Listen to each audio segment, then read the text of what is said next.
Oh, yeah, here we go again. Hello, and welcome into Ray on Sports. I am your host, Johnny Ray.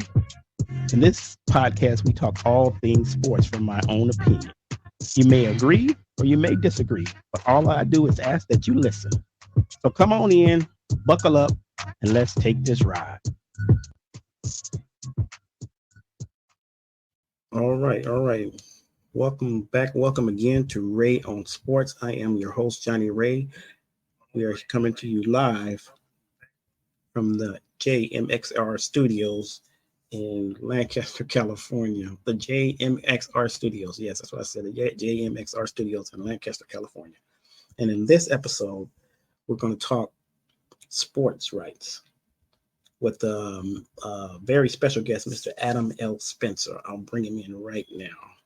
Good evening, Mr. Spencer. Can you hear me, sir? Hey, I'm good. Can you hear me, Johnny? Yes, sir. I can hear you quite well. I can hear you quite well. How are you doing today, sir? I'm good, sir. How are you? I'm wonderful, wonderful. It's a beautiful day. It's a beautiful day. Yes, it is. Yes, it is. All right. So I'm gonna give you a little bio on Mr. Spencer, and I'm gonna go ahead and let him take over from there, and he can tell you a little bit more about what he does.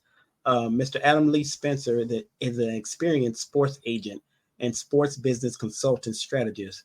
At the core of his consultancy work is stabilizing and strategically initiating future operations for your organizations or project. Mr. Spencer provides expertise on topics concerning the player, the venue or arena, rights holders, marketing, and sponsorship, major sporting events bidding, international sports or sporting cultures, while also providing a diverse and informed opinion in our military, international relationships, political, racial, social, and cultural issues pertinent to today. As a consultant, Adam's expertise encompasses athletic representation, sports administration, sports media and communication, youth sports administration, major sporting event bidding, sports marketing and sponsorship, sports rights holders operations, venues, arena, facility identification, and name, image, and likeness, which is NIL. Welcome to the show, Mr. Spencer, or would you prefer Adam? You tell me. Hey, you do whatever's comfortable for you, Johnny. Adam's just fine. I appreciate it, though. All right, all right. Well, welcome in, sir. First of all, how's your day going? How's everything going in your life? Hey, we got a beautiful day. The sun seems to want to pop out here in Seattle, so we can't complain. All right, all right. Yeah, I'm down here in Southern California.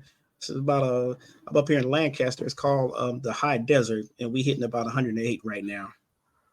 Oh, in my younger days, I wouldn't have a problem, but y'all can keep that. Yeah, yeah. All right, all right. Well, let's get right on into it. I gave you a little introduction right there. If you want to tell the people more about you, go ahead. The floor is yours. Not much more to tell. Adam Spencer. I'm a child of Gloucester, Virginia.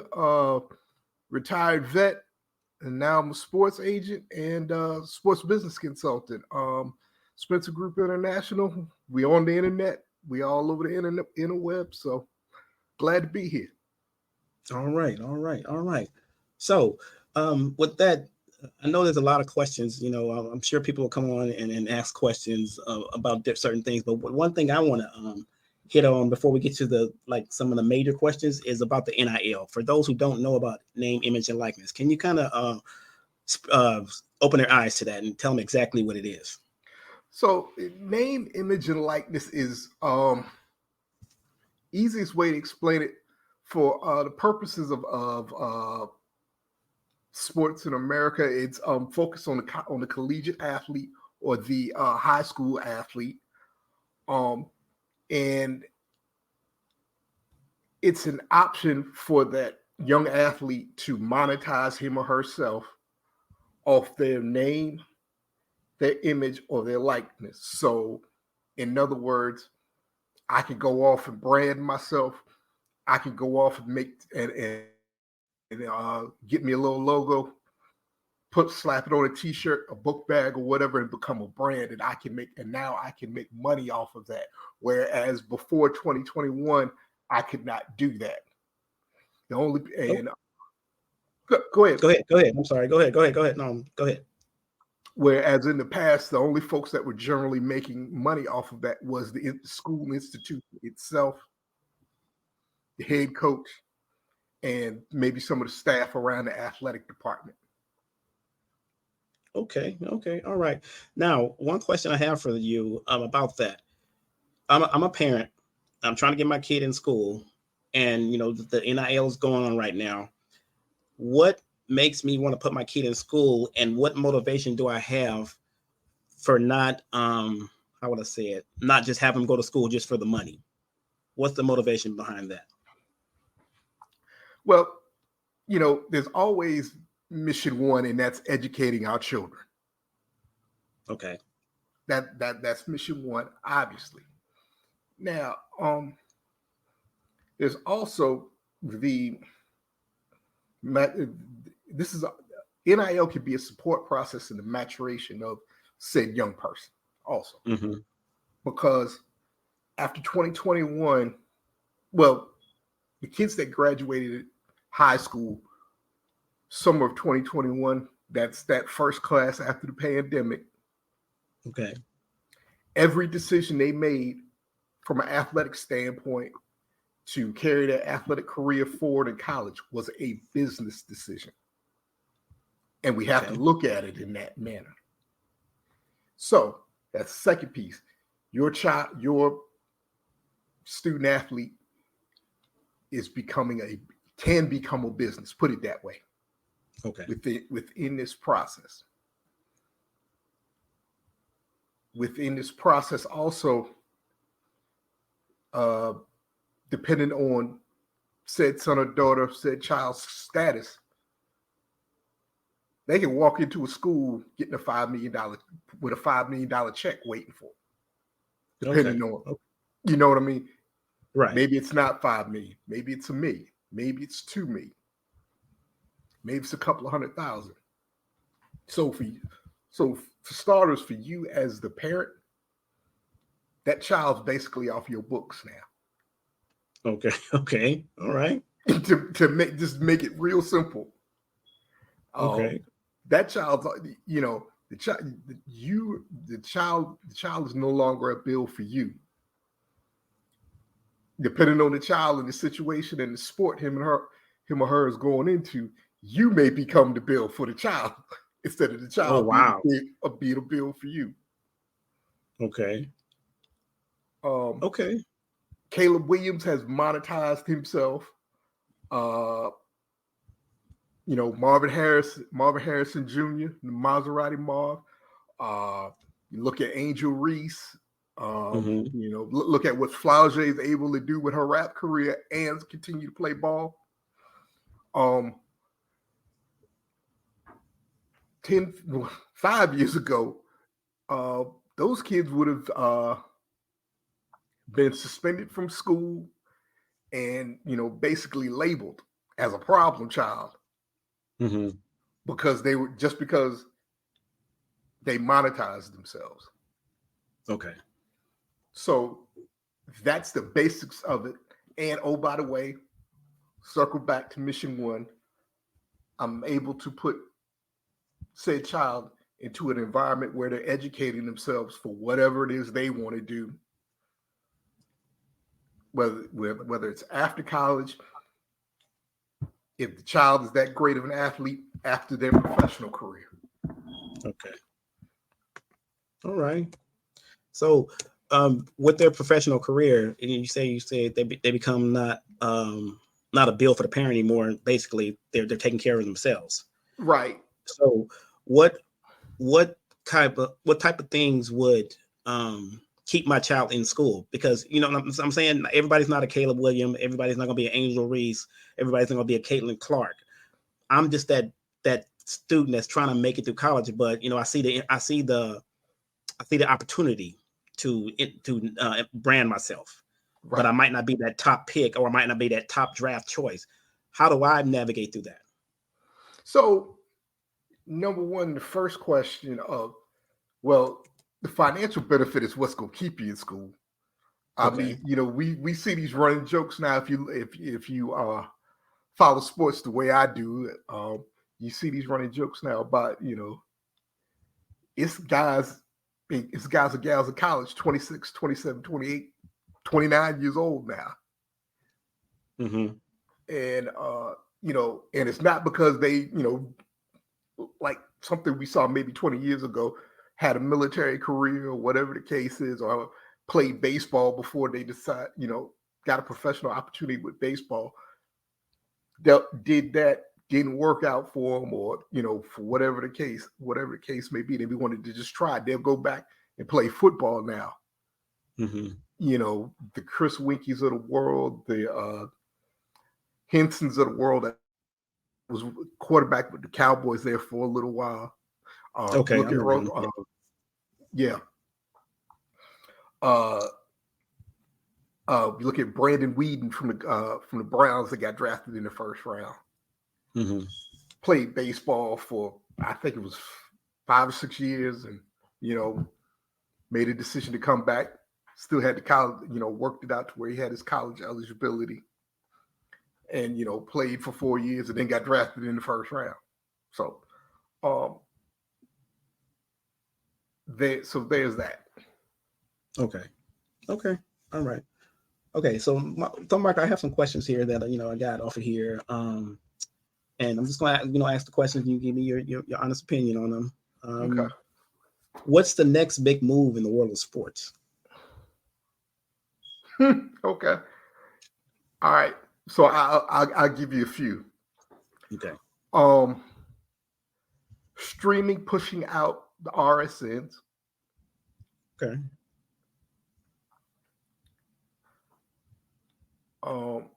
So that leads into now Apple, Amazon, and Netflix, maybe even Google, who knows, kind of now really having a foothold on the content side Mm-hmm.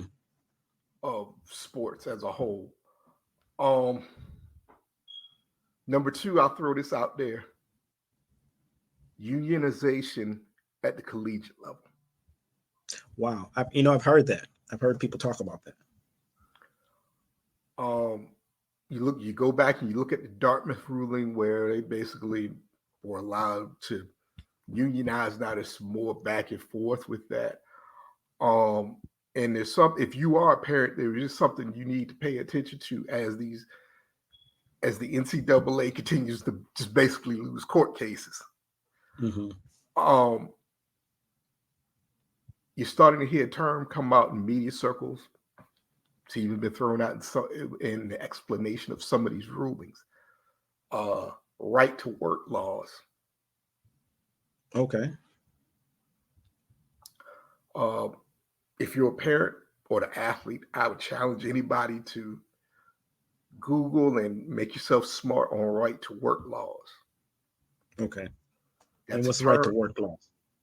So, and it's something I'm still educating myself on, but right to work laws are policy in different states where basically I'm not forced, for lack of a better term, to join a union. So basically, right to work laws give workers the freedom to choose whether or not to join a labor union in the workplace.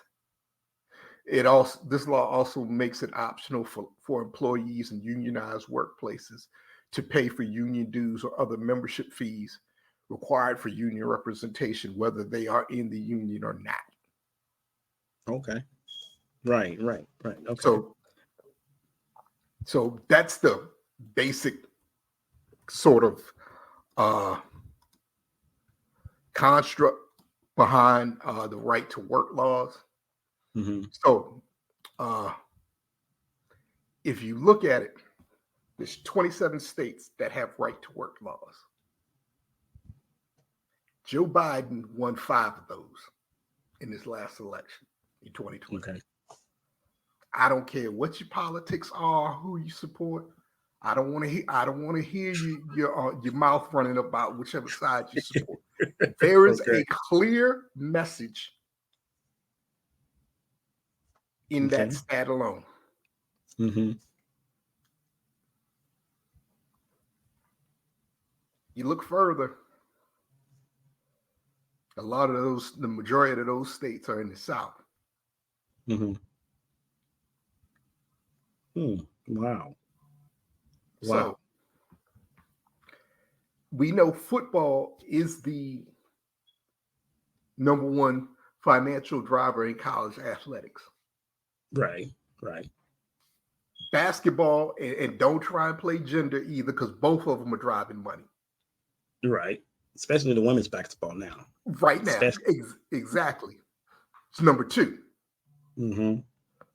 So, as the NCAA continues to lose court cases, Mm-hmm. they are, doing things, you see them throwing around different policy and different scholastic legislation they're throwing around to try and gain control back and have more control over how the athlete moves monetarily and how the athlete monetizes itself, his or herself.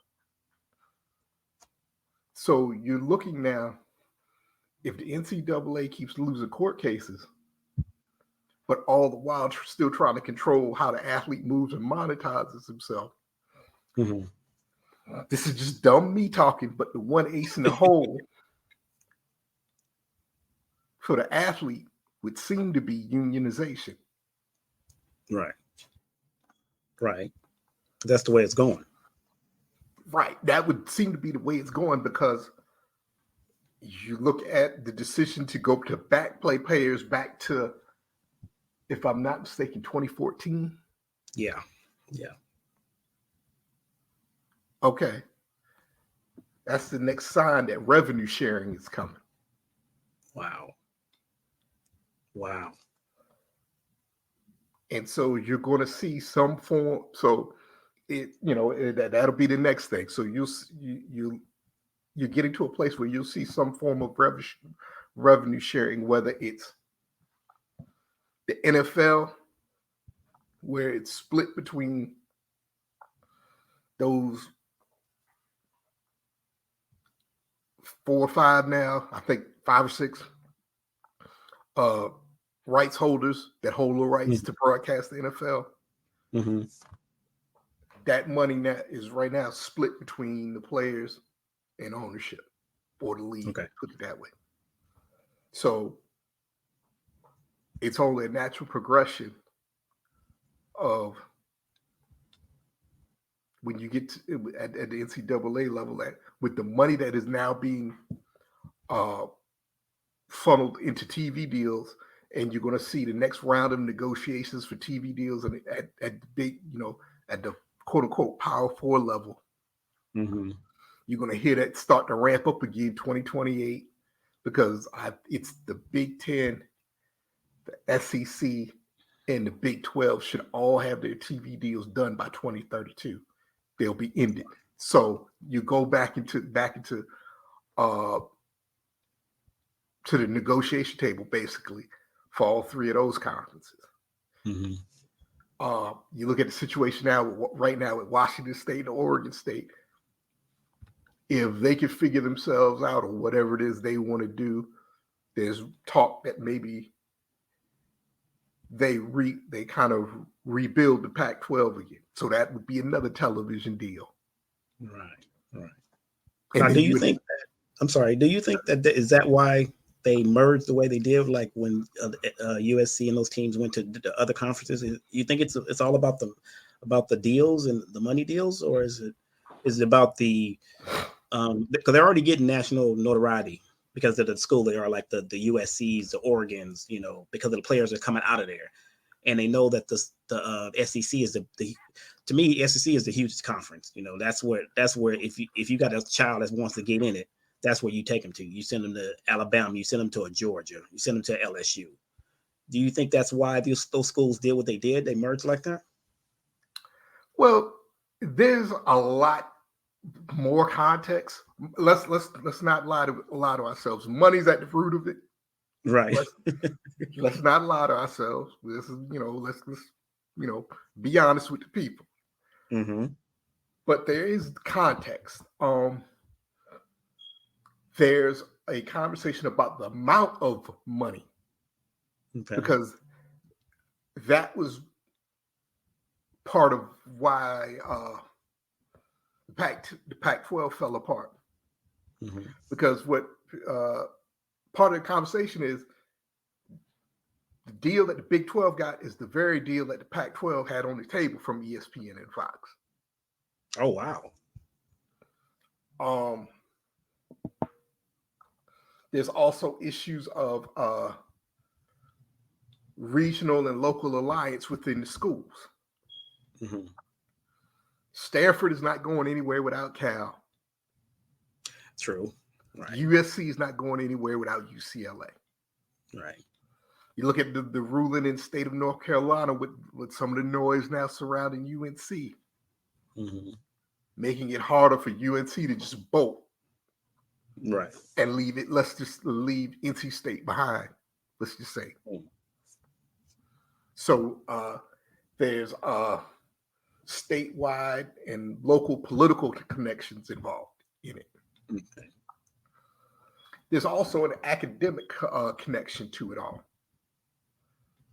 So when you look at the Big Ten has something called the Big Ten Academic Alliance, the BTA, Big Ten Alliance.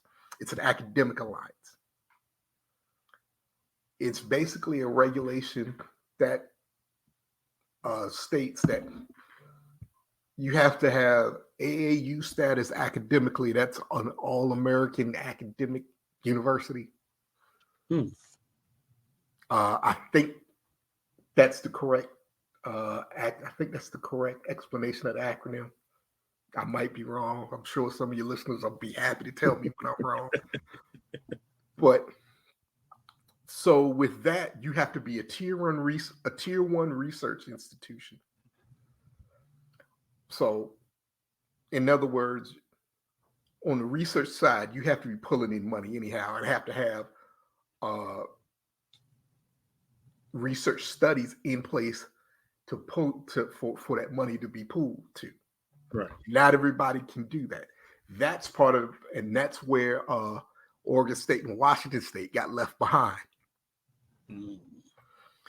Because if Oregon State and Washington State had kind of been able to meet the mark academically, I think you'd have seen a lot more political involvement to kind of say, okay, all right, we got it. Y'all go skip house, but Oregon, you taking Oregon State with you. UW, you taking Wazoo with you. Mm-hmm. And it's more of it's not what they're, let's say, portraying as the rival schools that have to stay together because they're rivals. They have to stay in the same conference because they play X amount of times per year or something like that. It's more of what you're talking about, correct? Right. There's a lot more into it than just say, okay, we've been playing for the last 100 years. Right. Or right. I'm in Seattle, Washington. My school is in Seattle, Washington. Your school's in Pullman, Washington. We're the two largest in-state schools. You know, that right. sort of thing. There's a lot more context. There's I guess, and maybe it's not as prevalent as it was in the early 2010s, but there's also real estate grabs still. Okay. I want my conference in the Los Angeles market. Oh, wow. Right. See, that explains that's a deeper context. Excuse me. Sorry about that. That's a deeper context explanation to Rutgers and Maryland in the Big Ten. Mm-hmm. I want the DC, Maryland, Virginia TV market. I want the New York market, if you believe Rutgers can pull the New York right. TV market. Mm-hmm. And that's going to go into a lot of these next round of negotiations, and this what might be the last round of realignment, or at least the next round of realignment. Because if you look at it right now, as currently constructed, What's ESPN's West Coast package right now? Good question. Think what is their West Coast package? What, UCLA, USC? Nope. Arizona State, Utah, Colorado. Wow. That's their major West Coast package. And now to the average fan, that's not really considered West Coast. I'm just, you know what I'm saying? I just work here and give you the information. Okay, fine. All the talk around Florida State. Maybe they want to go to the Big Ten. Maybe the Big Ten wants them. Maybe they don't. Okay. So answer this question. Mm-hmm. What's Fox's package south of Maryland? Don't know. Okay. Biggest school south of Maryland before you get to the Big 12 school. Well, it's a Big 12 school. Mm-hmm. UCF. Okay. That's excuse me. That's Fox's major packet, really in the Deep South. And it's because UCF went to the Big 12. Wow. Fox has no other major package in Florida. Nothing of high end value, I guess, Power 5 high end value in Virginia, North Carolina, South Carolina, or Georgia. Nothing in Alabama, nothing in Louisiana, nothing in Mississippi. UCF's the only school.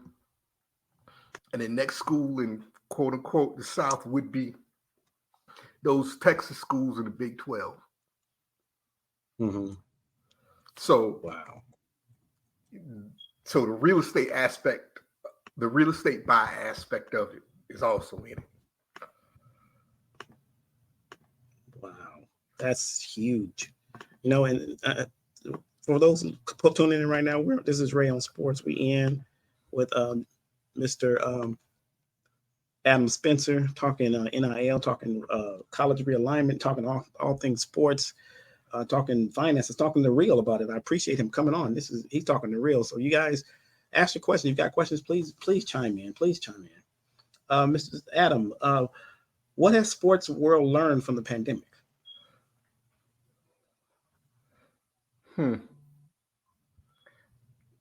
Number one, for American purposes,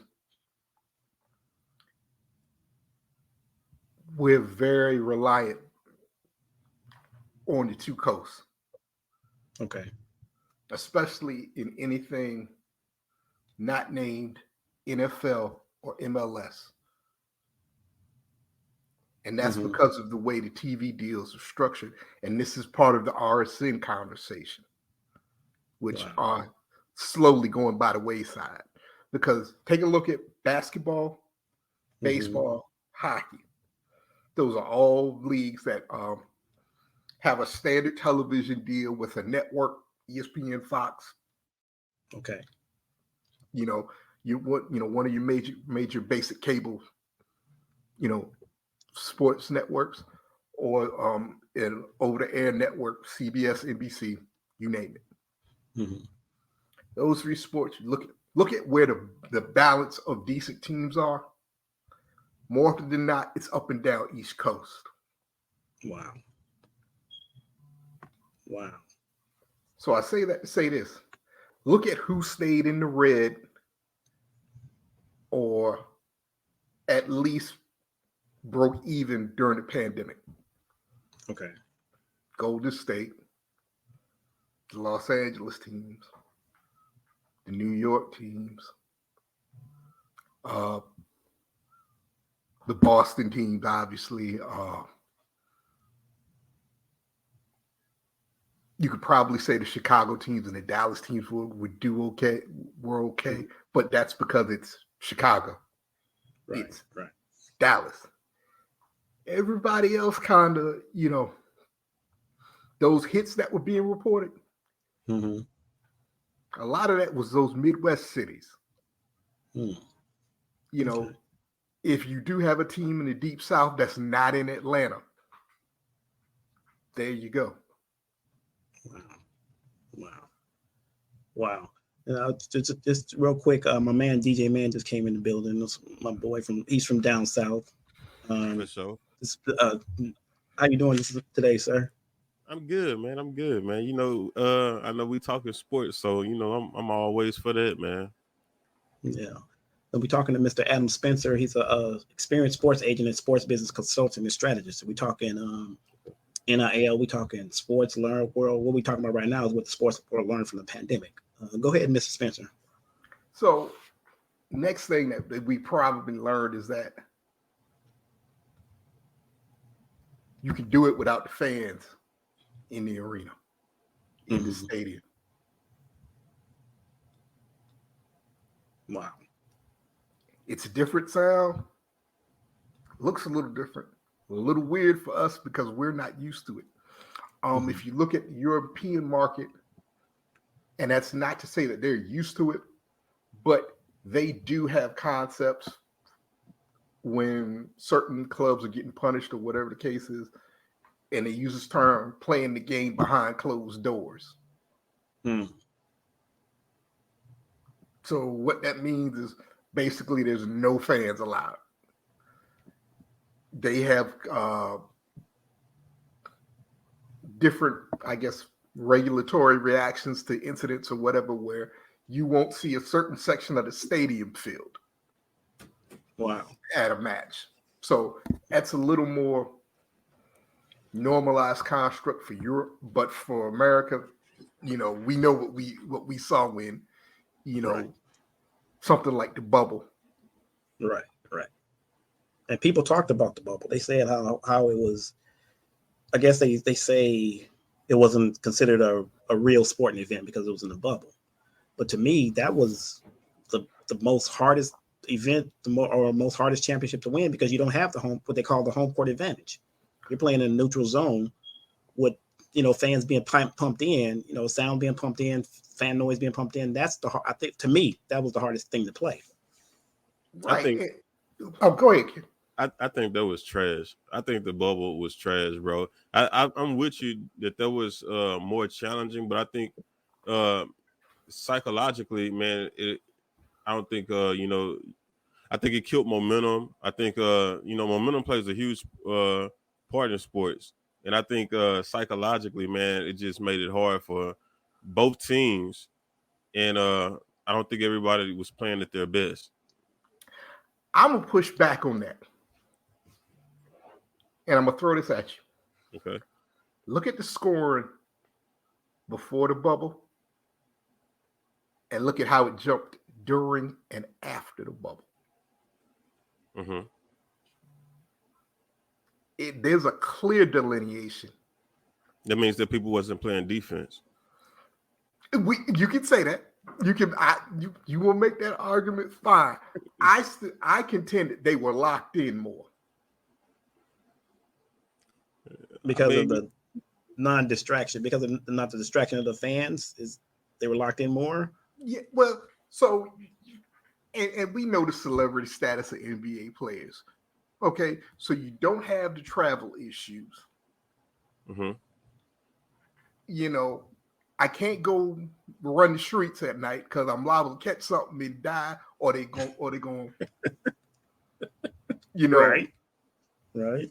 Sequester me for a week or whatever it is till they figure out whether I got COVID or not. So I'm more locked in on scoring and defense, really. But I believe the shooting got better, and that COVID year was a test of organizations. Look at who got to the NBA Finals. Right, the Lakers and the Heat. And then and you know, I'm a diehard Laker fan, so I got, you know, I got to take the, you know, championship's a championship. The Larry O'Brien's the Larry O'Brien. I don't care where you want it at. It's just like, to me, it's like the shortened season in '99. Remember the Spurs won? Yeah, and they talked about that one and said, well, that wasn't really a real test because it was a shortened season, and if we had more time.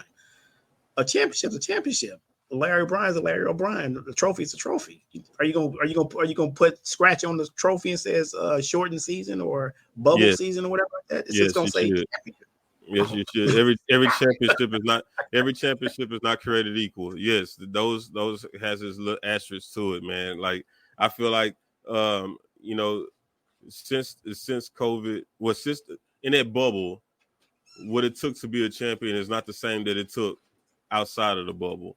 I think the mind space is not the same. I think that the defenses was not there. I think people were more focused on scoring because that's where the excitement was, and that's how I can actually get into the game. But when it came to defense, I feel like it was lackluster. I don't think the challenge was there. You know, everybody talks about how different it is playing inside the Garden, right?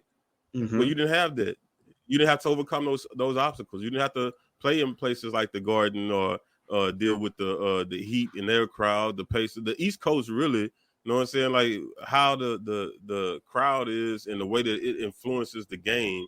You didn't have to overcome those challenges. So, the championship. I'm not saying that they're not champions. It's not the same.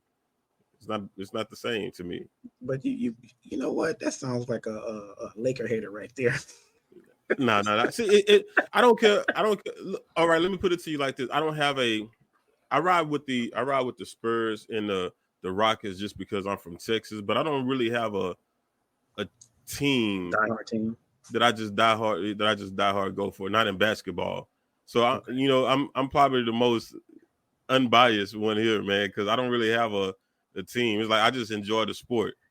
So and for football, even with football, man, like I'm a diehard Cowboys fan, but I enjoy the sport of football. I enjoy the philosophy of football. So I don't care if it was the Cowboys, bro. I'm like, man, well, I ain't gonna lie, yeah, I probably would make excuses for the Cowboys. See, there it is. See, I probably would make right there. I probably would make excuses for the Cowboys. At least the truth did come out.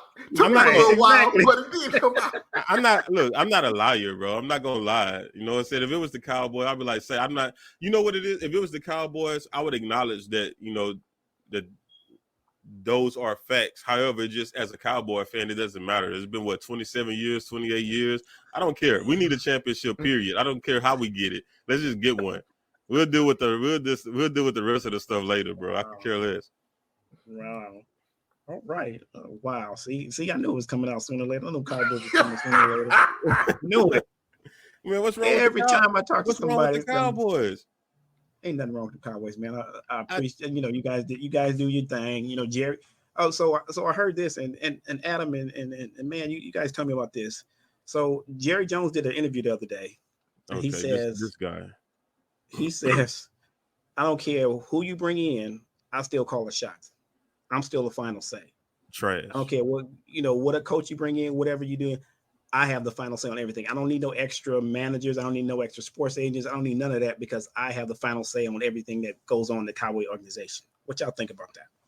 Trash. I believe that's the reason why we haven't won a Super Bowl in almost 30 years.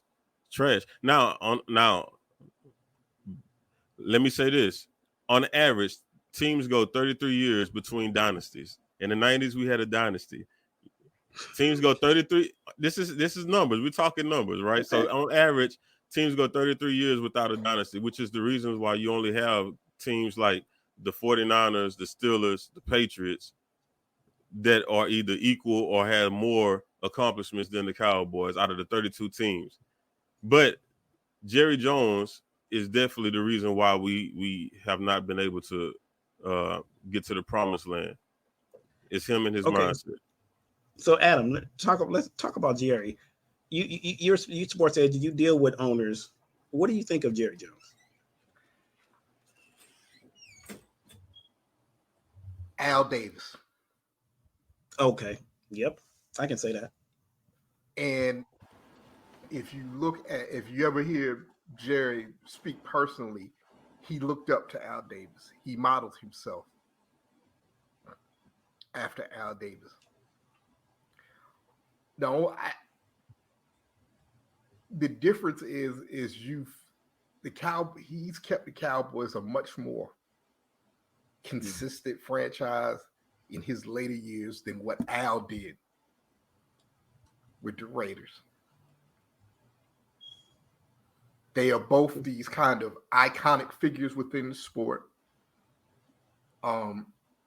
Innovators from a branding, marketing, and financial aspect. The Cowboys are worth $10 billion.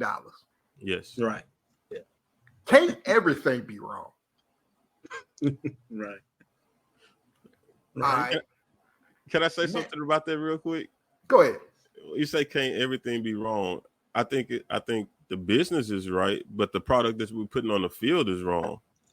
I believe not even so much the product, the way that it's put on the field is wrong. The way that we're putting the product on the field, I think, is wrong. But the business, yeah, you're doing good business, but we're doing horrible football work. So now here's my pushback on that. How was 12-5, 12-5, 11-5, or what was it, 10 and something? 10-6. Yeah, you're going to the playoff. The product, the actual football people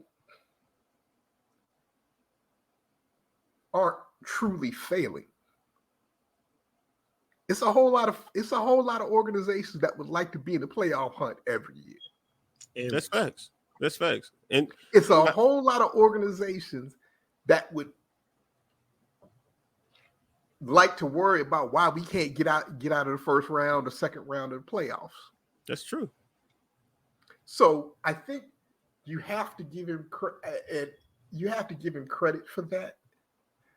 I think the challenge is a lot of what you see now. You got to a point where you got to pay Dak, CD, and Parsons now. Mm-hmm. Mm-hmm. There is no way in the world that should happen. Let's dive into that. That's a good question. That's a good topic. Let's dive into that. How do you as an agent, how do you navigate because from my point is like I guess what's his name? The guy from Minnesota, Justin Jefferson. He Mm-hmm. set the bar. Okay. And so every receiver after that said, "Hey, look what he got." So how do you as an agent, you got to think, okay, so you're in the shoes of CeeDee Lamb's agent, mm-hmm. and you just saw Justin get his money. Mm-hmm. How do you approach Cowboy organization about his money, about getting his bag? Well, number one, all right. If Justin is the best, Mm-hmm. for argument's sake, what is CD then? 3 or 4? Maybe number 2? You think he's better than Tyreek Hill? Oh yeah. Yeah. If you can't I think football wise, Tyreek may be the fastest. Right. I think in football intelligence wise, I think CD got him. That's what I think. I put him right behind Tyreek, but I can take it either way. I put him right behind Tyreek in my list, though. And Tyreek's another piece. Okay, so Tyreek had set the market at 28. Mm-hmm. Right. So if you think, and that was 3 years ago now. Mm-hmm. Isn't Tyreek at 30 right now? It's 28, 30. 28. It's like 28 to 30. 30. Yeah. Okay. Right around that general area. So if he sets the market at that number a year ago, 2 years ago, whatever, I'm CD. I'm top 5 at least. I'm top 5. So my starting point is 30 million in the conversation. Okay. And I know what Justin got. You know, my starting point's got to be 30 million in a conversation. Because of who he is. Yeah, because of who he is and because of what I put there. And the thing about it, all right, you've also really got the leverage of knowing he has to sign Dak. Right. Okay, and then look at it too. Let's just say Jerry says, F it. I'm not signing Dak. I'm gonna let him walk. So next year, I've got to do something to get a quarterback in the room. Mm-hmm. Yeah, because you ain't going to Trey Lance. For sure. That's another story. I think they've done that man dirty, but I think that man's been done dirty in the past, but that's a whole nother story. So actually, that is part of this conversation. We've either got to figure out Trey Lance quick, fast, and in a hurry if you let Dak walk next year. Well, here's my thing.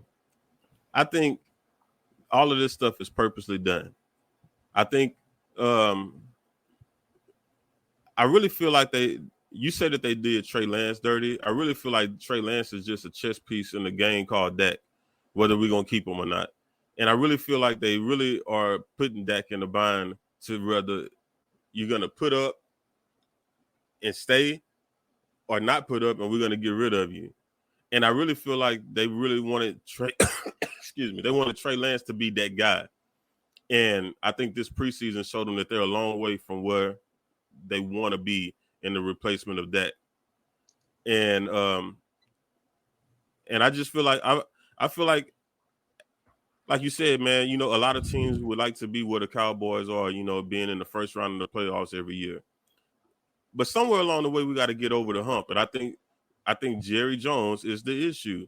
He did a great job of getting us to where we have been for pretty much the better part of 30 years. Round one of the playoffs. How in the world do we get over that? We need something different. Jerry is not working, bro. Be the owner, be the president, but allow the other people that you put in place to do their doggone job. And another thing, philosophy flows from top down. This is a reflection of who Jerry Jones is. The reason why we have these contractual issues is because of Jerry Jones. If we preach family and unity and we treated each other as family, these contractual issues wouldn't be so big. The reason why we had these issues is because we didn't build on the defense in that 2016, 2017 year when we should have beat the Packers. But the defense allowed Aaron Rodgers to get down the field in 26 seconds into field goal range. It's because we didn't have any DBs. And when we're supposed to be building on DBs, you know what we do? We build on the wrong side of the ball. It's like, bro, we're not too far away from where we are, but you want to do things to make it seem like, okay, Jerry is the GOAT when it comes to picking personnel. Man, I think he need to relinquish some of that and just let the coaches do their job and let them coach. It's the reason why Bill Parcells was only there for 1 year. I believe we had Bill Parcells for a year. It's because, man, like no good coach is going to come there and let Jerry Jones just stand over their shoulder and nitpick at everything. Okay. Well, so just to make it clear, Tyreek Hill deal is $30 million. He's at the $30 million mark. Okay. He's at 30. Yeah. And the reason why I brought that up, $90 million over next 3 years, including a $65 million signing bonus. The reason why I brought that up about family is because if we preach that as a culture at Cowboy Nation, contractually, we wouldn't be looking at what the market is doing. We'll be looking at what's best for the family. And when you look at what's best for the family, it's like, okay, look, let me sign you to this, and I'm going to bounce back and get you on this, but we need to keep this family together. When that becomes the priority, you know what I'm saying? Because we believe that we have something bigger. We have a Super Bowl on the horizon. Would you take a $3 million loss for that Super Bowl ring, or would you go somewhere to go be mediocre, but just to say you're the highest paid player? Knowing okay, once we get to this, I got you. I'm gonna take care of you, but I need to keep these other two players here. And if I sign you to this tremendous deal just to stay relevant in the market and to say that you number one, it's like, okay, well, as a franchise, we take a hit, and now you're the number one player with a losing record. Congratulations. Now, you know what that for me, is that more of the player wanting it, or is that the circle of people around him telling him you're worth more than that? I believe it's the culture that's telling them that when you preach family, I know because I'm the vice president of it's not pro, but it's minor league. You feel me? I'm the vice president of a minor league team. I started out as the D-line coach and went to the defensive coordinator. The whole time I was in those positions, we preach family first. We're going to look out for you, but it's family first. We all look out for each other. And because of that, even as right now, me being the vice president, they still call me coach. We look out for each other on everything outside of football as well. We could help out one another, we will. So we put each other first because we know by putting each other first, the team, the family can't help but be successful. And I think that trickulates, man, from top to bottom. Okay. Because I think that's the same issue because I'm a Niner fan, a diehard Niner fan. So that's, I think, the same issue they're having with Brandon Ayuk. From the reports I've been hearing, it's the guaranteed money that they're haggling over. That's the bottom line, is that the guaranteed money that they're haggling over. I think he went to the reports I heard that he went to them and said, "Hey, Justin got this. I'm worth that to you."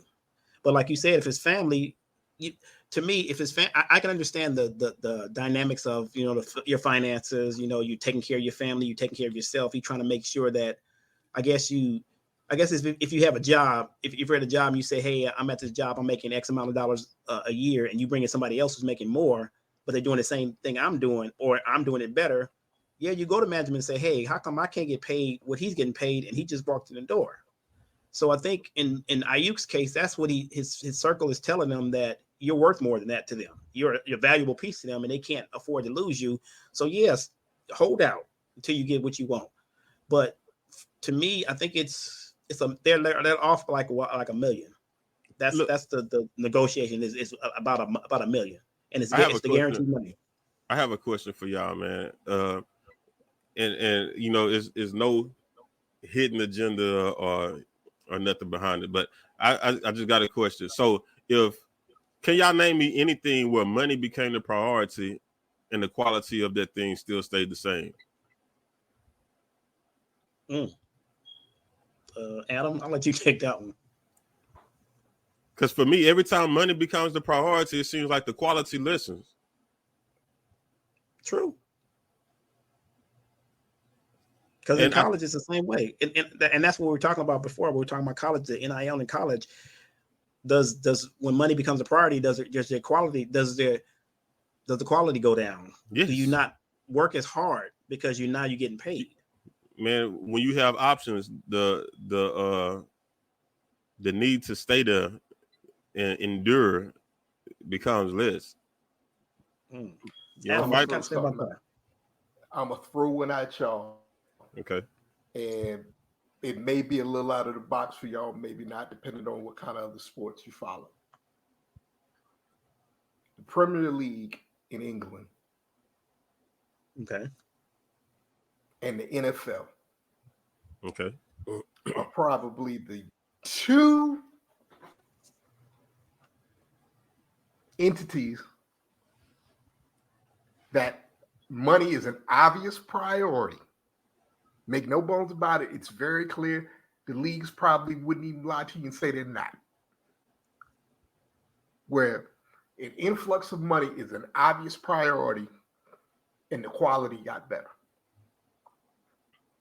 But look, so my question is, you're right about that. And I don't have an issue when we're talking league-wise.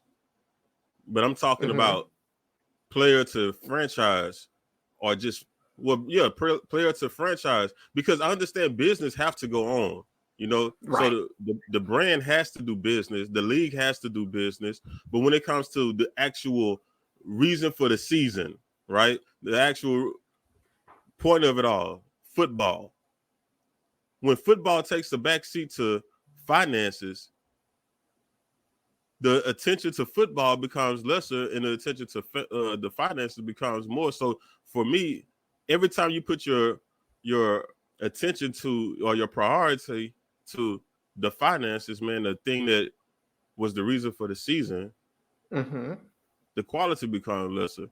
And like if you enjoy, I've seen this personally, man. I'm not gonna say any names, but I know some food trucks The guy just wanted to know how to cook. Like he just wanted to cook. Mm-hmm. Well, when he said, "Okay, I will allow this entity to come in and financially back my cooking," the cooking changed. Now he's cooking stuff that wasn't even on the menu. He had no aspirations of even doing any of these food items. Everything that changed. It's not even the same name, branding, none of that. Everything that changed about it now. It's no longer his. Okay, so I throw this out there. I think you have to have context of who's getting paid also. True. This is the challenge of any Super Bowl roster. Yes. After they win it all. Mm-hmm. Okay. Everybody wants to get paid and get paid handsomely. Take a look at the last Cowboys Super Bowl. Neil O'Donnell throws the ball to the same man in the same part of the field twice. You didn't hear anything about Larry Brown after he went to the Raiders. Neil O'Donnell was the quarterback that got the Steelers to a Super Bowl. Mm-hmm. Took the money from the Jets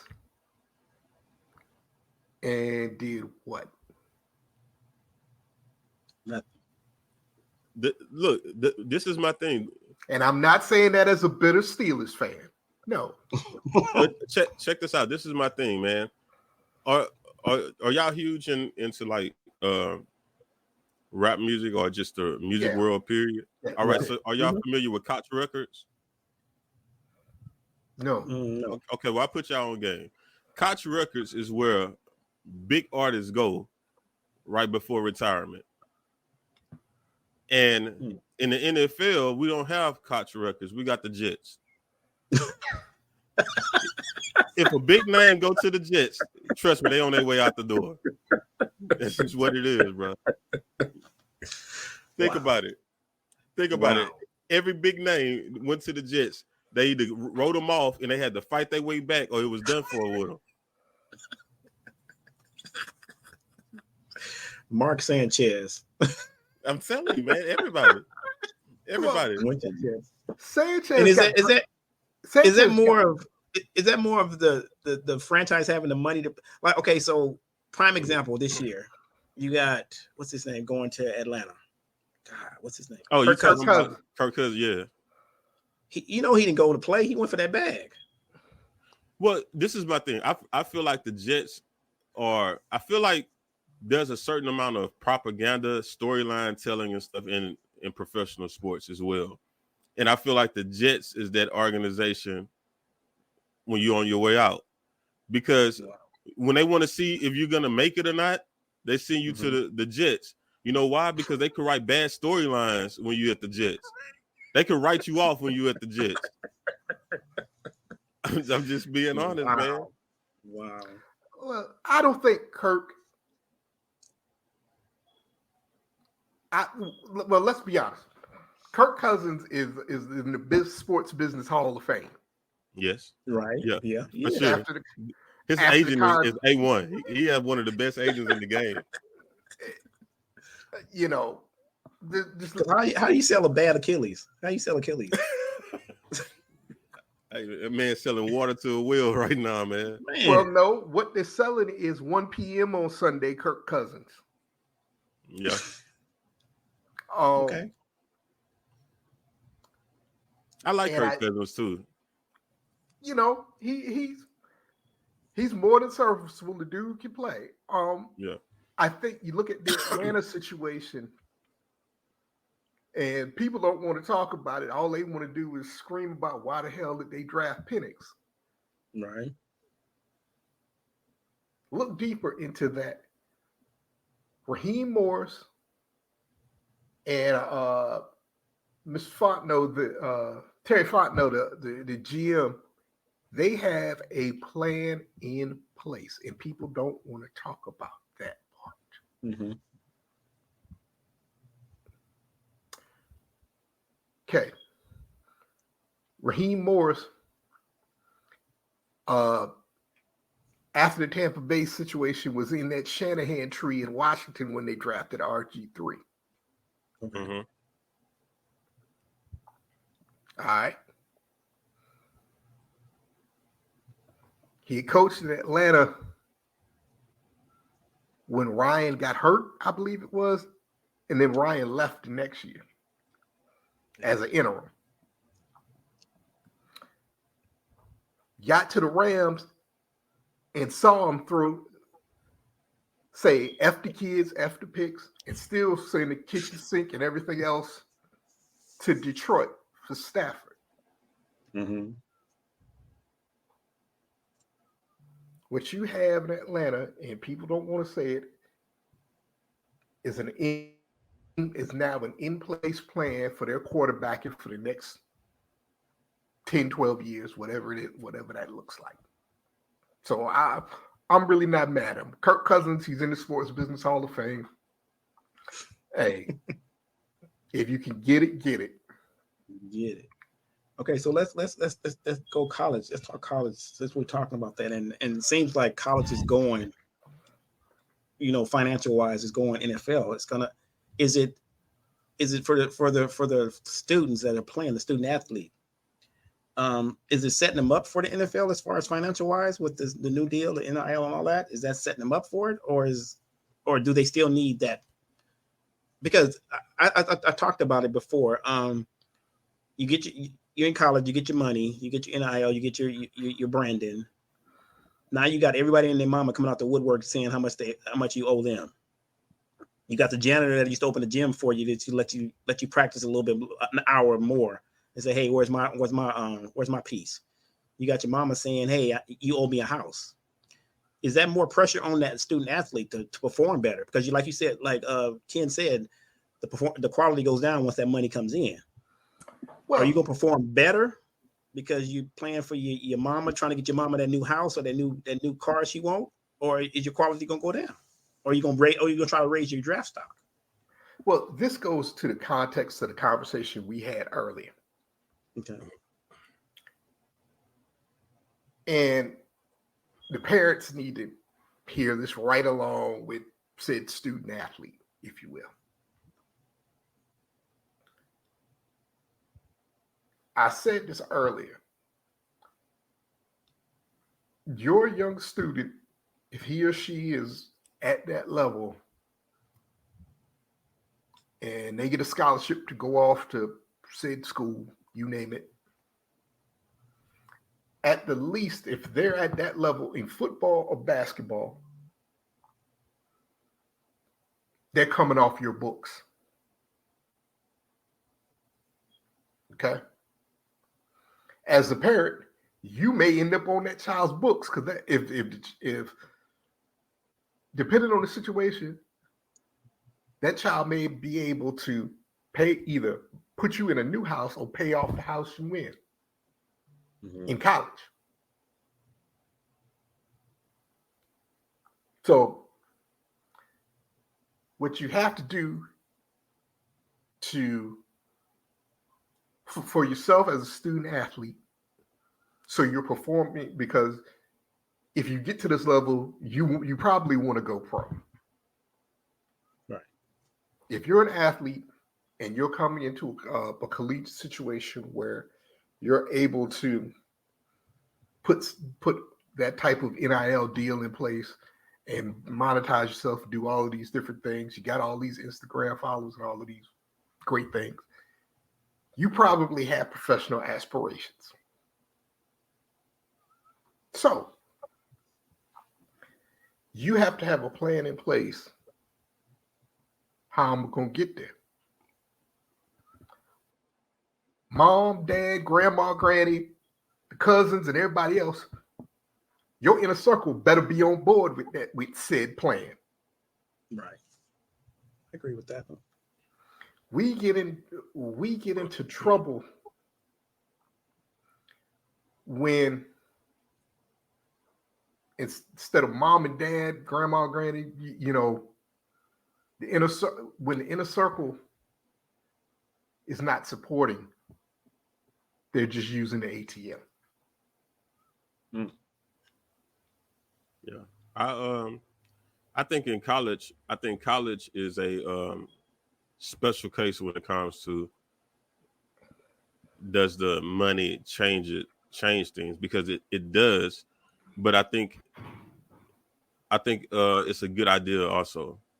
I think players take a risk with their career in college and getting no real financial compensation to justify the risk, right? You just get opportunity to be seen again. Well, I think going into the league, this teaches players how to negotiate, how negotiation should work, how it should look. At least give them some kind of insight on how it should go or what it should look like. I think um, everybody isn't going to go to the pros, so it gives them a chance to make some money while they're in college, because like, you're not really going to get a job. Football takes up so much time plus studying and stuff. You're not really getting a job, so this is a way for the player to actually make money and being able to focus on playing. The flip side to that is it's hard for a coach to really coach a player when so many other colleges want them. Because the minute you put your foot down on something, he goes, man, I go over here, man, they offer me such and such and such and such amount of money. And as soon as the portal open, I'm out of here because me and this dude ain't vibing. Instead of learning how to sit still and learn how to take criticism, learn how to endure some things, learn how to make it through some things. Everything in life isn't going to be peaches and cream. You're not always going to like the person that you're working for or the people that you're working with, but that doesn't mean that you should quit. You know what I'm saying? We can't develop a habit of just running all around, man. We becoming unstable creatures when we do that, So we have to, especially, and that's important for men. You as a man, you have to learn how to endure some stuff, man. As a man, you don't just get to quit because you don't like the way it went today. Like, so it's a double-edged sword, man. It's good, but then it also can teach bad habits too. And that's why it's important for parents to step in and be parents early, because you got to be able to teach these young guys or these young people, period, because women getting NIL deals too. So you got to be able to teach the youth the importance of morals, values, principles, the what it means to have a work ethic, what it means to be able to endure some things and press forward and press through. These things have to be taught at home, man. So when they get to that age and that space, they can exemplify what was being taught at home. So Adam, how do you for a client, what do you tell them? If they don't come from that environment that he was just talking about, what Ken was just talking about, you don't come from that stable household or that family that teaches those moral values. What do you do to a client when they come to talk to you about it? So my military career has taught me to work from a different space. Okay. I see myself more as a support asset to you, the client. You look at somebody, and this is no shade on anybody. If you got it to be able to function like that, hey, do you think? Me, from a personal perspective, and from, like I said, that what I've learned in the military, and from what I've seen of other agents in different sports and in different spaces, I think sometimes they get bigger than the athlete. Yeah.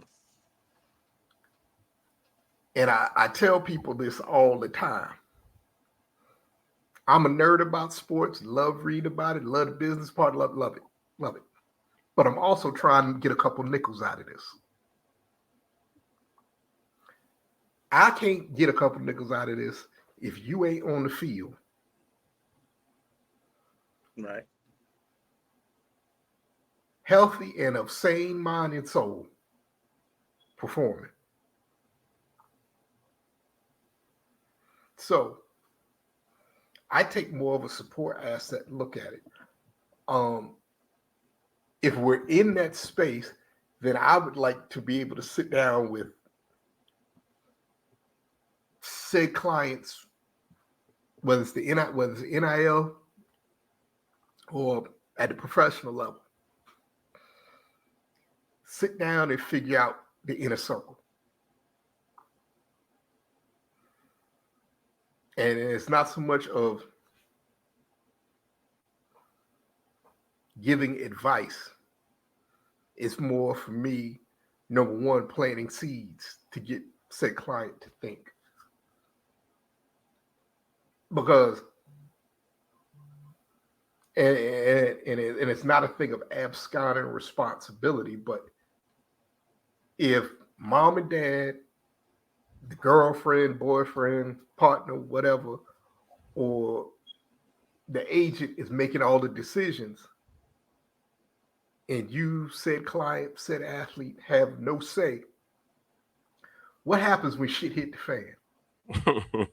fan? Right. I just to be bluntly honest.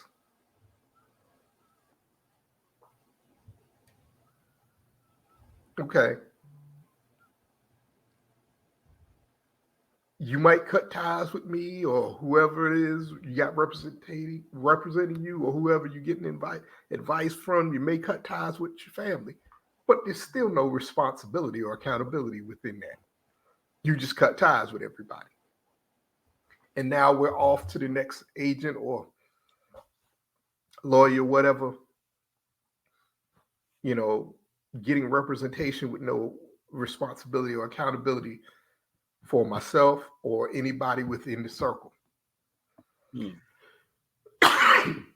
Excuse me. And, the part about the circle is important because you have to be able to utilize what's in your circle also. If I'm said athlete and I've got professional potential or next level potential, the thing I try and tell people too is look at your circle. Ask questions. Is there a chef in the family or in my circle? Are they professionally trained? Oh, if yes, are they professionally trained? Number two, are they educated? What is their education level as far as nutrition goes, and being able to cook for you and keep you healthy, not only fed but healthy, for lack of a better term. All right. And what that process does, and I would say look around your circle for all of that. Is there somebody with military experience? Okay, if I'm that level of athlete, I'm going to need a driver. Because you can't tell me I'm going to put millions of dollars in a 22-year-old's pocket and think they ain't going to the club. Right. Okay. Is there somebody with police experience or military experience that can get certified to have a weapon on them, or whatever the case, whatever protection you feel you need within said state or said country's regulations? Does that person have a driver's license? Are they a skilled driver? Okay. So instead of them just going to me as the ATM, putting in a pin, mom, pull out some money, dad, pull out some money, cousin, whoever, pull out some money, BFF, type in BFF, pull out some money. My inner circle is just as invested in me as I am, because if I'm falling apart, whether it's on the field, off the field, whatever the case is, and I'm not getting paid, who else ain't getting paid? Right. So I have a question about that, and I don't know because that's not my field. But by doing that, doesn't that bring like a more of the opportunity for people to get over? Isn't it like how snakes get into the camp? Everybody that has been gotten over on, especially it seems like in sports and big business, there's always been the people that's closest to them. Like, doesn't that open up the door for that? That's a fair question. But also within that, I'll respond to this. You're going to have to find a plan sooner or later. That's true. And once you figure out the plan, more than likely you also go figure out it's some other people that's got to get involved in this. Yeah, at some point. And I tell people all the time, look no further than The Last Dance. Yep. Look at how many people were either attached to or making money off of Michael Jordan that didn't carry the last name Jordan. Now, for me, what I will say, and I didn't mean to cut you off, Adam. For me, I would say your inner circle should be people that tell you no. There shouldn't be always people in your inner circle just everything you say is a yes. Everything, yeah, that's good. Yeah, dude, you should do that. I think you should have at least one or two people in there and say, hey, man, that's not a good idea. Hey, man, like you said, pull that coattail, or, you want to go to the club, but hey, let's think about what's going to happen when you get to that club, or, how's that going to affect you going this place, going that place, going this place? Because once you get up there, you're going to get the invites to different places. You're going to get that, you're going to get this. Right. But you should have that person in your circle that'll tell you, hey, no, I don't think that's a good idea. And you should be able to listen to that person and know that they're not just in it for the money, they're in it for you. Well, and that's part of it. So if I'm not in a position where I can just go, like I said, tap in the ATM code and pull money out of you, if I'm in a position where I need you to be healthy, happy, and sane on the field, off the field, and whatever else, I'm more likely, at least in my opinion, I'm more likely to put, now, hey, bro, we ain't doing this today.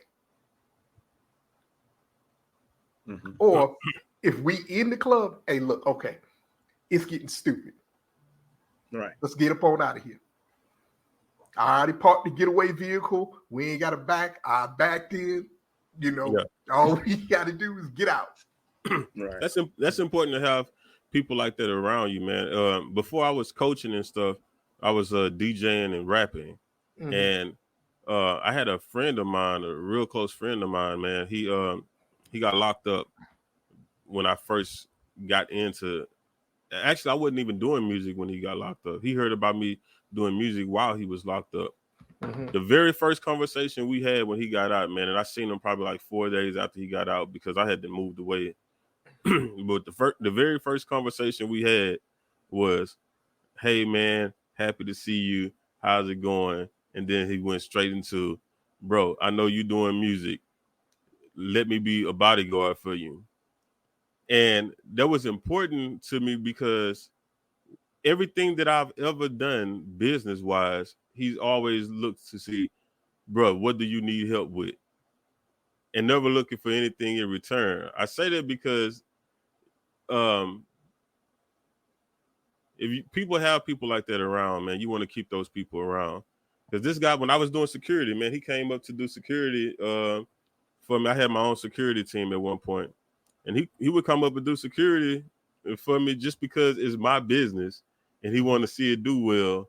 So he would come up and help out with the security team and everything, man, and never looking for anything in return, bro. Dude been like that all our lives. That's how he's been. For people like that, it's like, yeah, I would definitely keep around because he's always looking to be an asset. And I don't know if he just trusts that I'm gonna take care of him when we can, or or what it is. But that's just always been who he's been. So I would say if you have people like that around, you want to make sure to keep them around. Well, Well, he probably and I'm sorry. And the thing I think about it is he probably know your past and he know you. Yeah, facts. So he had, of course, he gonna have your, people like that gonna have your best interest at heart because they know you. Yeah. We talk, and I'm sure Adam's gonna speak on that too. We're also talking about those people that just walk in when the ATM opens up.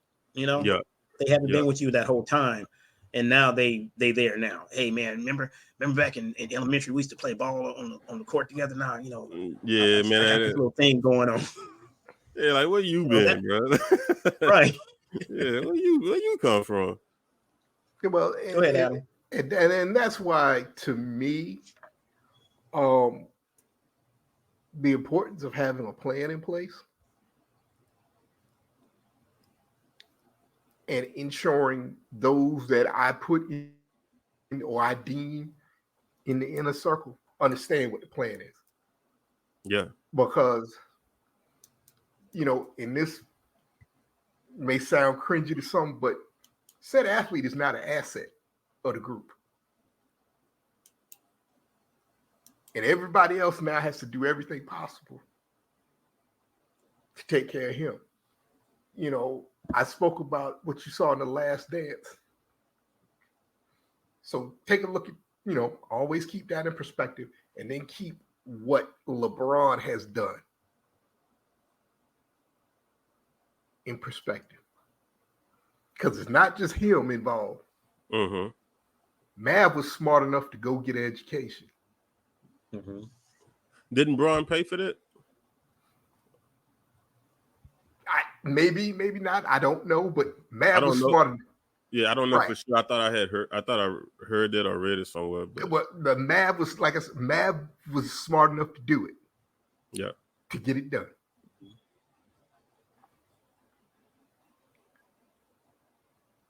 Rich was smart enough and aware enough to know that LeBron was bringing him in rooms. Mm-hmm. And to add on to that, Rich was smart enough to know when to shut up and listen and peep game in those rooms. Mm-hmm. Because everybody can't come with you. Right. But it's a few people that can. You have to have. Everybody has to be on the same page, basically, within that inner circle. And that's why I come back to having a plan. Yeah. Always gotta have a plan. And look, I'm gonna say this too, man, because you had brought up Jordan, and this is completely unrelated, but I thought I'd just throw it in there. Man, y'all ever watched the Air Jordan movie? I think it's on Prime, I believe. I haven't seen it yet. I've seen it. I haven't seen it. It's a movie about Nike doing the first Jordan shoe. Mm-hmm. Right. If you haven't seen it and you're in business, take a time to yourself, man, to watch that movie, man. For an entrepreneur, that movie is very inspiring and motivating, insightful even. Me being an entrepreneur myself, man, I was so motivated watching it and inspired watching that movie, man. I was like, bro, it really teaches you how to sit down and negotiate and navigate through deals. So, I just wanted to throw that out there, man. We was talking about deals and you brought up Jordan. Wow. All right. Well, we've been talking on here for about an hour, but I love the conversation. It's good. It's good. Brother Adam, I love that you came on here, man. Gave us some insight. My man Ken, love you guys coming on here. I hate to wrap it up though, but we can go for hours and hours and hours because this is a good subject, and I think there's a lot of people out there that don't know a lot of this stuff, and are still trying to navigate through these waters. Mm-hmm. But Brother Adam, give us your last thoughts and any other information you want to give to people that's listening. So first and foremost, I don't take the opportunity to come on somebody's platform lightly. And when I do it, I come with the intent to be thoughtful and hopefully pass along some good information to you. So I hope and pray I did that because, like I said, if I'm going to do this, I don't want to take people's platform lightly and abuse it. So I'm truly appreciative of your platform, Johnny, and I thank you for the opportunity to come on here. You can find me at just Google Spencer Group International. Our website will pop up. You can find me on Instagram. You can find me on LinkedIn, Adam Spencer. You can find Spencer Group International on LinkedIn. Spencer Group International is also on Twitter. And I'll leave you guys with this. There's a story of when Black women were allowed to enlist in the Women's Army Corps. And the story runs in line with the Tyler Perry movie about the 5666 Postal Battalion. So the story goes is, and I've looked to try and verify it, but the story goes is that when they enlisted, they had to sign all the documentation and do fingerprints. When they did after they did fingerprints, they held up 2 fingers. One was for the battle at home. The other was for the battle abroad. And I just challenge people, as we move through life, you got to know where your battles are. And I'll leave y'all with that. All right. Brother Ken, you got anything? Man, first I just want to say, man, I appreciate you for inviting me on, bro. It's always a good time, man, when we link up and talk some sports. I guess, man, if you want to check out what it is that I do, man, you can find me at DJ Man TV. That's DJ MANN TV, and that's where you can catch the podcast and all the many other things I do, man. But my newest venture is 409 THAHEAT Sports. 409 The Heat Sports, man. That's what we're doing from here to infinity and beyond, man. That's where we're going. So that's the new sports network. Check it out. You can find us on Instagram, YouTube, Facebook. 409 The Heat Sports, man. We're doing something special. We're starting right here in the 409 area, covering sports in the Golden Triangle, but we definitely look to spread to. We want to take over Texas, man. So we're going to start we're trying to take over Southeast Texas, and then we're going to spread throughout. Like I say, man, my goal is I started out as a DJ, and I built a pretty extensive network from Louisiana all the way through Texas, and I just plan on going back through that same network, man, and setting up shop in the sports world. So that's it for me. All right. Well, me being the host of the show, this started off as a thing that my wife pushed me to do because she said, "You sports 24/7." I'm watching the game, I'm watching the pre-show, the game, the after game, the highlights, the comments. So I took it there, but I want to take it further. I like conversations like this. I don't want this to be the normal average, sport conversation. I want people to get more content about it. I want people to be more informed. I don't want just a basic, give me a score, give me a highlight. But people like Brother Spencer coming on, giving you insights on different avenues and aspects. That's the kind of content I want for the show. And for my brother Ken, I don't know what I need to do to get on your DJ Man TV, man. Honestly, you got everybody on the podcast. Yeah. I don't know if it's a special network, it's a special brotherhood you got to get a part of to get part of it. Now we're gonna work, man. We're gonna work like we talked about before, man. I'm trying to get you on to 409 The Heat Sports, and man, we're gonna cover mainstream sports, man. So after Monday Night Football, Thursday Night Football, man, we're gonna give our take on the games and just go over some sporting stuff. So it's coming, bro. It's coming, man. We're gonna work. All right. The only thing about it, I got my bowling thing going.